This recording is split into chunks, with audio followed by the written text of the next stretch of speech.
ఒకే దేశం ఒకే పన్ను ఒకే విపణి కల సాకారానికి సర్వం సిద్ధమైంది. దేశ చరిత్రలో అతిపెద్ద పన్నుల సంస్కరణైన వస్తు సేవల పన్ను విధానం కొద్ది గంటల్లో అమల్లోకి రానుంది. అర్ధరాత్రి పార్లమెంటు సెంట్రల్ హాల్లో ప్రధాని నరేంద్ర మోదీ ఘంటారావంతో నవభారతంలో జీఎస్టీ శకం ఆరంభం కానుంది. సమాంతర ఆర్థిక వ్యవస్థను రూపుమాపే ప్రయత్నంలో భాగంగా పారదర్శకతకు పెద్దపీట వేస్తూ తీసుకొస్తున్న ఏకీకృత పన్నుల విధానం దేశ ఆర్థికాభివృద్ధికి ఎంతో ఊతమిస్తుందని కేంద్రం విశ్వాసం వ్యక్తం చేసింది. జీఎస్టీ అమలుపై ఎలాంటి ఆందోళనలు అవసరం లేదని భరోసా ఇచ్చింది. 130 కోట్ల మంది జనాభాతో కూడిన 2 లక్షల కోట్ల డాలర్ల విలువైన భారత ఆర్థిక వ్యవస్థను ఏకీకృత విపణిగా మార్చే బృహత్ ఘట్టానికి ముహూర్తం ఆసన్నమైంది. స్వతంత్ర భారతావని చరిత్రలో వస్తు సేవల పన్ను రూపంలో చేపడుతున్న అతిపెద్ద పన్నుల సంస్కరణ ద్వారా ఆధునికీకరణ బాటలో దేశ ఆర్థిక వ్యవస్థ కీలక ముందడుగు వేయనుంది. కేంద్ర రాష్ట్ర ప్రభుత్వాలు విధించే ఎక్సైజ్ సుంకం, సర్వీస్ ట్యాక్స్, వ్యాట్ వంటి డజనుకు పైగా పనుల్ని ఒకే గొడుగు కిందకు తీసుకురావడంపై ఎన్నో ఏళ్ల క్రితం చేసిన ప్రతిపాదన ఈ అర్ధరాత్రి కార్యరూపం దాల్చనుంది. దేశ ఆర్థిక వ్యవస్థ జీఎస్టీ పట్టాలపైకి ఎక్కే ఘట్టాన్ని చరిత్రలో నిలిచిపోయేలా నిర్వహించేందుకు కేంద్ర ప్రభుత్వం ప్రత్యేక ఏర్పాట్లు చేసింది. స్వాతంత్ర్యం వచ్చినప్పుడు, ఆ తర్వాత 1997లో స్వాతంత్ర్యం వచ్చి 50 ఏళ్లు పూర్తయిన సందర్భంగా అర్ధరాత్రి పార్లమెంటు సెంట్రల్ హాల్లో ప్రత్యేక కార్యక్రమాలు నిర్వహించగా, ఇప్పుడు అదే తరహాలో చారిత్రక సంస్కరణ అయిన జీఎస్టీ ప్రారంభ వేడుకలు నిర్వహిస్తోంది. ఈ కార్యక్రమంలో రాష్ట్రపతి ప్రణబ్ ముఖర్జీ, ప్రధాని నరేంద్ర మోదీ, పలువురు కేంద్ర మంత్రులు, అనేక రంగాల ప్రముఖులు పాల్గొంటుండగా ఈ మేరకు వారికి ప్రత్యేక ఆహ్వానాలు పంపారు. మాజీ ప్రధానులు మన్మోహన్ సింగ్, దేవేగౌడలకు కూడా ఆహ్వానం పంపగా ఈ కార్యక్రమాన్ని బహిష్కరిస్తున్నట్లు కాంగ్రెస్ ప్రకటించడం వల్ల మన్మోహన్ రాకపై సందేహాలు నెలకొన్నాయి.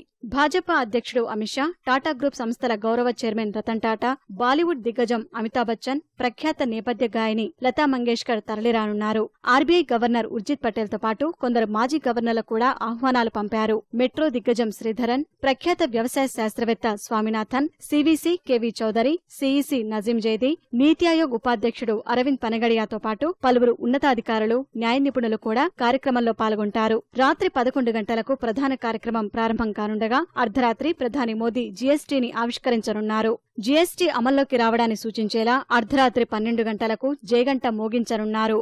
దేశ పన్నుల రంగాన్ని సంస్కరించడంపై 1986 బడ్జెట్లో అప్పటి కేంద్ర ఆర్థిక మంత్రి వీపీ సింగ్ చేసిన ప్రతిపాదన 2003 నాటికి జీఎస్టీ పేరుతో స్పష్టమైన రూపం దాల్చింది. అనేక ఏళ్లపాటు ఆ అంశంపై రాజకీయ చర్చ జరక్క 2011లో జీఎస్టీ రాజ్యాంగ సవరణ బిల్లు లోక్సభ ముందుకు వచ్చింది. తర్వాత వస్తు సేవల పన్ను విధానం అమలు దిశగా చెప్పుకోదగ్గ పురోగతి లేకపోగా 2014లో అధికారంలోకి వచ్చిన నరేంద్ర మోదీ ప్రభుత్వం ఆ సంస్కరణను ప్రతిష్టాత్మకంగా తీసుకుంది. దేశ ఆర్థిక గతిని కీలక మలుపు తిప్పగల సంస్కరణ అమలుపై అన్ని రాష్ట్రాల ప్రభుత్వాల్ని, రాజకీయ పార్టీల్ని ఏకతాటిపైకి తెచ్చి సంబంధిత బిల్లుల్ని ఆమోదింపచేసుకుంది. ఆయా చట్టాలకు అనుగుణంగా షాంపూ మొదలు భారీ వాహనాల వరకు 1200కు పైగా వస్తువులు, సేవలపై విధించాల్సిన పన్ను రేటుల్ని జీఎస్టీ మండలి నిర్ణయించింది.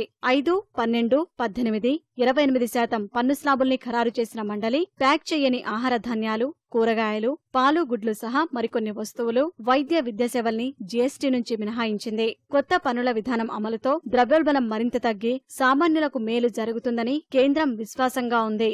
मैं समझता हूं कि जीएसटी का इम्प्लीमेंटेशन में कोई किसी को चिंता करने की जरूरत नहीं है. इसके लिए कोई बड़ा आईटी का इंफ्रास्ट्रक्चर किसी को भी नहीं चाहिए. और जिनको B2B का बिजनेस है, जिनको इनवॉइस वाइज डिटेल रखनी है, उनको भी कोई बड़ा सॉफ्टवेयर की जरूरत नहीं. हम एक फ्री में सॉफ्टवेयर देने जा रहे हैं जो 15 जुलाई तक वो कंप्यूटर में अवेलेबल हो जाएगा. तो इस तरह की सरल प्रक्रिया है जीएसटी में. मेरा सबसे अनुरोध है कि कोई प्रकार की मिस इन्फॉर्मेशन के चक्कर में न पड़े. इसके कारण ट्रांसपेरेंसी आएगी. जो लोग टैक्स की चोरी कर रहे थे उनको भी चोरी करने में उनको मुश्किल होगी और जो ऑनेस्ट टैक्स पेयर है उनको तो बहुत ही फायदा है इसमें.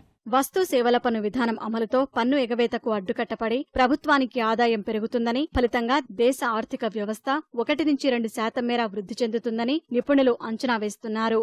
भारत के इकोनॉमिक हिस्ट्री में ये बहुत बड़ा एक ऐतिहासिक कदम है. 10-20 साल में अगर इंडिया को कॉम्पिटिटिव रहना चाहिए, हमारे बिजनेस को अगर इंटरनेशनली कॉम्पिटिटिव रहना चाहिए, तो हमारा जो टैक्स फ्रेमवर्क है वो बिल्कुल मॉडर्न होना चाहिए. और जीएसटी बिल्कुल मॉडर्न एक टैक्सेशन है जिसके तहत हमारा लोकल इंडस्ट्री, लोकल बिजनेस देश के अंदर ज्यादा कॉम्पिटिटिव बनेंगे, लो कॉस्ट ऑफ प्रोडक्शन आएगा. जीएसटी आने के बाद वो रियल इकोनॉमी में बढ़ोतरी आएगी. पैरेलल इकोनॉमी जो मतलब कहते थे कि ब्लैक इकोनॉमी, वो पैरेलल इकोनॉमी अभी कम हो जाएगा. కొత్త పన్నుల విధానం అమల్లోకి వచ్చే జూలై 1ని ప్రతి ఏటా జీఎస్టీ దినోత్సవంగా జరపనున్నట్లు ఎక్సైజ్ కస్టమ్స్ కేంద్ర బోర్డు ప్రకటించింది.